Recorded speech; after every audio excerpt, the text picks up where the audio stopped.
बात आज हरे निशान में हुई थी, नतीजे अनुमान से अच्छे थे।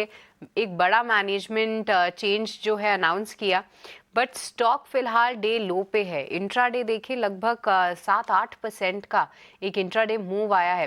गौरांग जी, क्या फंडामेंटली कुछ बदलेगा इस मैनेजमेंट चेंज से, और क्या इस बार नतीजों के बाद आपने कुछ अपने एस्टिमेट्स में बदलाव किए हैं? Good afternoon. धन्यवाद सृष्टि जी, आपका सभी को प्रणाम और शुभ दिन हमारे तरफ से। एक छोटा डिस्क्लोजर पहले दे देते हैं कि जो भी निवेश लायक रणनीति आज दोपहर इस कार्यक्रम में रखेंगे बुनियादी तर्क के आधार पर। ये हमारी फंडामेंटल रिसर्च टीम की तरफ से राय है।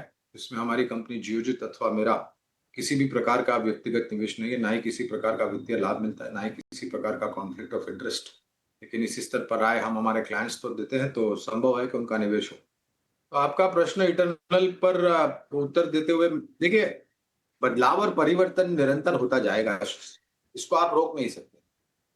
अब ये जो बदलाव हो रहा है सर्वोच्चम स्तर पर, उसको लेकर के आशा और उम्मीद यही है कि नए व्यक्ति का जो चयन किया गया है, उनकी बुद्धिमत्ता, उनकी विचारधारा, उनकी कारोबार की रणनीति में बदलाव लेकर के आएंगे और वो कंपनी के लिए और शेयर धारकों के लिए सकारात्मक साबित होगा।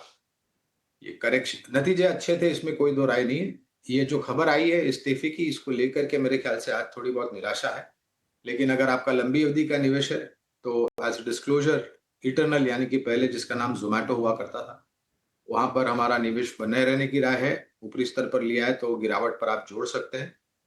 हमारी सोच ये भी है सृष्टि जी के जिस प्रकार से डार्क स्टोर की संख्या बढ़ी थी पिछले साल में और इस साल और भी बढ़ेगी, उसके साथ साथ नए शहरों में ये अपने नक्शे कदम रख रहे हैं, जिससे मार्केट शेयर बढ़ेगा, उपभोक्ताओं का जो बेस है वो भी बढ़ेगा और उसके कारण जो आय है उसमें तो इजाफे आते हुए दिखेंगे और शुद्ध मुनाफे में भी आपको इजाफे होते हुए दिखेंगे। तो लंबी अवधि के लिए निवेश की राय है और है तो बनेगा।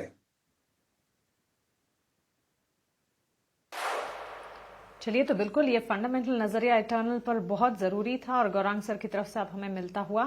लंबी अवधि के लिए यहाँ पर पोजीशंस को इंटैक्ट रखें, नई पोजीशंस बनाने के बारे में भी सोच सकते हैं। On a long term play positive convection यहाँ पर बनता हुआ दिख रहा है। लेकिन इस बीच हमारे अगले सेगमेंट ऑप्शन के चैंपियन का आप रुख करते हैं।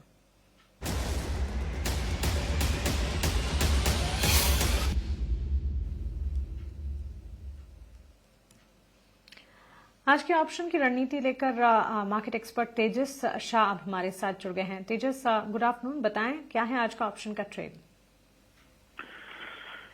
गुड आफ्टरनून मैम और सभी दर्शकों को मेरा नमस्कार। आज के लिए ये स्टॉक एक अंडर परफॉर्मर रहा है और लोअर टॉप लोअर मार्केट की फॉर्मेशन है, शॉर्ट टर्म और लॉन्ग टर्म हुई है और इसके नीचे कंसिस्टेंटली ट्रेड कर रहा है। और रियलिटी सेक्टर में हमने काफी जोरदार बिकवाली देखी है। मुझे लग रहा है ये स्टॉक में करंट लेवल पे या तो पुल बैक की जा सकती है, तो हमने ऑप्शन के को 600 का जो पुट है वो बाय करना है इन द रेंज ऑफ 1921। इसमें स्टॉप नहीं की दिक्कत के चलते हम आपको ठीक तरह से सुन नहीं पा रहे हैं। आपकी कॉल है हमारे पास। मैं एक बार आपकी कॉल हमारे व्यूअर्स को बता देती हूँ। डीएलएफ की 600 की पुट खरीदने की राय फरवरी कॉन्ट्रैक्ट की 21 रुपए के दाम पर तेजस शाह की ऑप्शन की रणनीति है। लक्ष्य पहले 29, उसके बाद 37 तक भी ये जाता दिख सकता है। स्टॉप लॉस 13 का मेंटेन कीजिएगा। ये अगर ये वर्कआउट होती है तो फिर अधिकतम मुनाफा 13,200 का होने की संभावना और रिवर्स जाने पर अधिकतम नुकसान यानी मैक्स टू मैक्स लॉस 6,600 का भी हो सकता है। एफएनओ ट्रेडिंग को लेकर एक स्टैंडर्ड डिस्क्लेमर आपकी स्क्रीन पर आ जाएगा। एफएनओ ट्रेडिंग में 10 में से 9 लोगों को नुकसान होता है।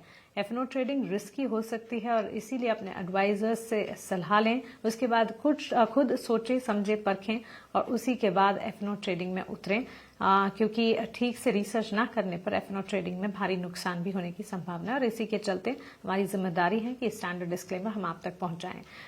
एफएनओ ट्रेडर्स को औसतन 1 लाख का नुकसान होता है। घाटा होने के बावजूद